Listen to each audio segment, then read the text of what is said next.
մեր երկրում չկան պատերազմի ուժեր, որովհետև մեր ժողովուրդը պատերազմ չի ուզում, հայ ժողովուրդը խաղաղություն կերտող ժողովուրդ է։ Եվ սա երկրորդ կարծիք թող այստեղ չլինի, եւ Փաշինյանի մանիպուլյացիան զուտ վերընտրվելու վախերի միջոցով մարդկանց եւ մարդկանց խաղաղասեր լինելուն հակառակ բան ասելու միջոցով վերընտրվելուն չպիտի տրվել։ Չկան այդպիսի ուժեր, ովքեր պատերազմ են բերելու Հայաստանում, կան ուժեր, ովքեր պայքարելու են Հայաստանի շահերի համար, որը չի արվում այս իշխանության օրոք, եւ այդ շահերը անսահմանափակ չեն եւ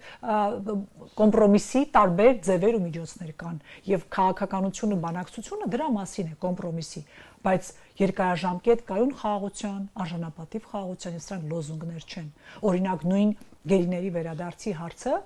սա արժանապատիվ խաղաղության ցույց դնել է, որովհետև եթե դու ուզում ես, որ քո երկիրը, քո ժողովուրդը խաղաղվի, դու պիտի իր որդիներին, զավակներին վերադարձնես։